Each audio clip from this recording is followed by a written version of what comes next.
यह कहानी एक छोटे से गांव की है जो एक घने जंगल के किनारे बसा हुआ था। यह गांव अपनी सुंदरता और शांतिपूर्ण वातावरण के लिए जाना जाता था। यहाँ के लोग बहुत मिलनसार और मेहनती थे। गांव की हरी भरी वादियों में सुबह की पहली किरण के साथ ही पक्षियों का मधुर संगीत गूंजता था। यहाँ की हवा में ताजगी और जीवन का एहसास होता था। गांव के बाहरी इलाके में एक पुराना मंदिर था जो देवी दुर्गा को समर्पित था। इस मंदिर के चारों ओर एक रहस्यमयी जंगल फैला हुआ था जिसे लोग सुंदर वन कहते थे। सुंदर वन के बारे में कई कहानियां प्रचलित थीं। कहा जाता था कि इस जंगल में अद्भुत और दिव्य प्राणी रहते हैं जो सिर्फ सच्चे दिल वाले लोगों को ही दिखाई देते हैं। गांव के लोग उन प्राणियों की पूजा करते थे और उन्हें अपनी सुरक्षा का रक्षक मानते थे। गांव में एक युवा लड़की थी जिसका नाम माया था। माया गांव की सबसे प्यारी और मासूम लड़की थी। उसकी आंखों में एक अलग ही चमक थी जो उसके भीतर की सच्चाई और अच्छाई को दर्शाती थी। माया का बचपन से ही जंगल के बारे में जानने का मन करता था। वह अक्सर अपने दादा दादी से सुंदर वन की कहानियां सुनती थी और उन प्राणियों के बारे में सोचती थी। उसे विश्वास था कि एक दिन वह उन दिव्य प्राणियों से मिलेगी। एक दिन माया ने तय किया कि वह सुंदर वन की यात्रा पर जाएगी। उसने अपनी माँ से अनुमति मांगी, लेकिन उसकी माँ ने उसे समझाया कि सुंदर वन में जाना सुरक्षित नहीं है। वहाँ बहुत से खतरे हो सकते हैं और गांव के बड़े बुजुर्ग भी वहाँ जाने से मना करते हैं। लेकिन माया का मन नहीं माना। उसने ठान लिया कि वह इस रहस्य को सुलझाएगी और जान पाएगी कि वहाँ वास्तव में क्या है। अगली सुबह माया चुपचाप अपने घर से निकल पड़ी। उसने अपने साथ कुछ खाने पीने का सामान और एक छोटा सा चाकू ले लिया। वह जंगल की ओर बढ़ चली। जंगल में प्रवेश करते ही उसे एक अजीब सी शांति महसूस हुई। वहां के पेड़ पौधे, फूल और हवा में एक दिव्यता थी। चलते चलते माया को समय का बिल्कुल भी एहसास नहीं हुआ। वह पेड़ों के बीच से होकर गुजर रही थी और उसे एक रहस्यमयी गुफा दिखाई दी। गुफा के बाहर उसे किसी के आने की आहट सुनाई दी और तभी उसने एक अद्भुत दृश्य देखा। माया ने देखा कि गुफा के सामने कुछ अद्भुत प्राणी खड़े थे। वे प्राणी सामान्य नहीं थे। उनकी आंखों में चमक थी और उनके शरीर से एक हल्की सी रोशनी निकल रही थी। उनके पंख रंग बिरंगे थे और उनकी आवाज संगीत की तरह मधुर थी। माया ने ऐसी सुंदरता पहले कभी नहीं देखी थी। वह उन प्राणियों के पास गई और उनसे पूछा, आप कौन हैं? उनमें से एक प्राणी, जो सबसे सुंदर और चमकदार था, ने कहा, हम सुंदर प्राणी हैं। हम इस जंगल के रक्षक हैं।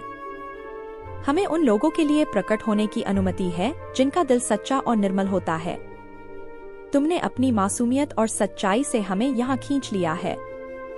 माया ने उत्सुकता से पूछा, आप यहाँ क्यों रहते हैं? और आपने मुझे क्यों चुना? प्राणी ने उत्तर दिया, हम यहाँ प्रकृति की रक्षा करने और संतुलन बनाए रखने के लिए रहते हैं। हम इंसानों की बुरी नजरों से छिपे रहते हैं क्योंकि वे हमारी शक्ति का गलत इस्तेमाल कर सकते हैं। लेकिन तुमने हमें खोजा क्योंकि तुम्हारा दिल पवित्र है। हम जानते हैं कि तुम हमारी शक्तियों का सही उपयोग करोगी। माया ने प्राणियों से पूछा कि वह उनकी कैसे मदद कर सकती है। प्राणियों ने उसे बताया कि गांव के लोग धीरे धीरे प्रकृति से दूर होते जा रहे हैं। वे पेड़ काट रहे हैं, नदियों को प्रदूषित कर रहे हैं और वन्य जीवों का शिकार कर रहे हैं। यह सब सुंदर वन के संतुलन को बिगाड़ रहा है। अगर ऐसा ही चलता रहा तो एक दिन सुंदर वन खत्म हो जाएगा और उसके साथ ही ये दिव्य प्राणी भी विलुप्त हो जाएंगे। माया को यह सुनकर बहुत दुख हुआ। उसने प्राणियों से वादा किया कि वह गांव के लोगों को जागरूक करेगी और उन्हें प्रकृति के महत्व को समझाएगी। उसने कहा, मैं आपको वचन देती हूँ कि मैं अपने गांव के लोगों को समझाऊंगी और उन्हें पर्यावरण की रक्षा करने के लिए प्रेरित करूंगी। मैं चाहती हूँ कि यह जंगल और आप सभी प्राणी सुरक्षित रहें। प्राणियों ने माया पर विश्वास किया और उसे कुछ दिव्य शक्तियां दीं, जिससे वह अपने कार्य में सफल हो सके। उन्होंने कहा, यह शक्तियां तुम्हें सही मार्ग दिखाएंगी और तुम्हारी मदद करेंगी। लेकिन ध्यान रखना, इनका उपयोग सिर्फ अच्छे कार्यों के लिए करना। माया ने गांव लौटकर अपने माता पिता और बुजुर्गों से बात की। उसने उन्हें सुंदर वन के प्राणियों के बारे में बताया और जंगल के खतरे के बारे में चेतावनी दी। पहले तो लोगों ने उसकी बातों पर विश्वास नहीं किया, लेकिन जब उन्होंने माया की दिव्य शक्तियों को देखा तो वे उसकी बातों पर यकीन करने लगे।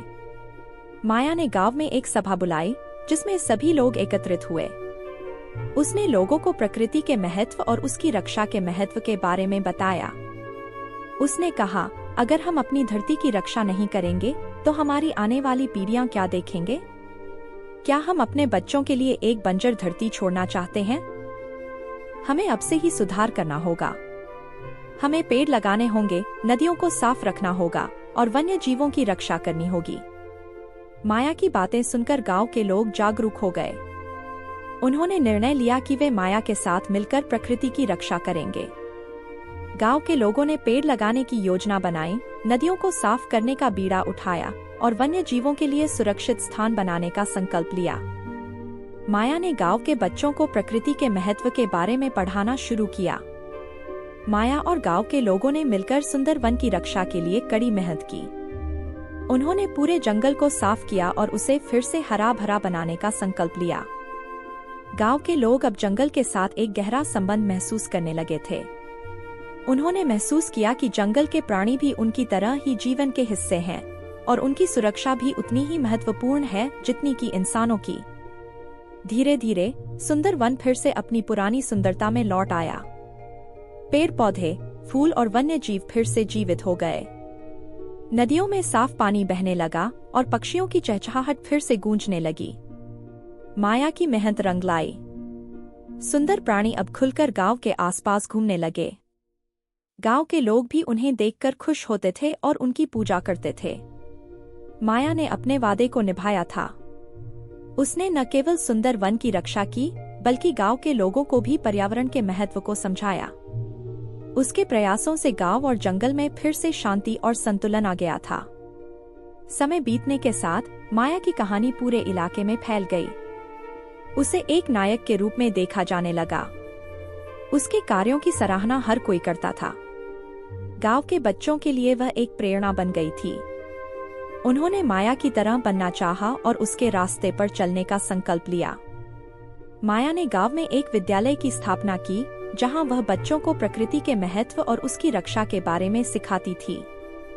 उसने सुंदर वन को संरक्षित रखने के लिए कई योजनाएं बनाई और गांव के लोगों को उसमें शामिल किया। उसकी मेहनत और समर्पण ने पूरे गांव को बदल दिया। अब गांव के लोग अपने हर कार्य में प्रकृति का ध्यान रखते थे।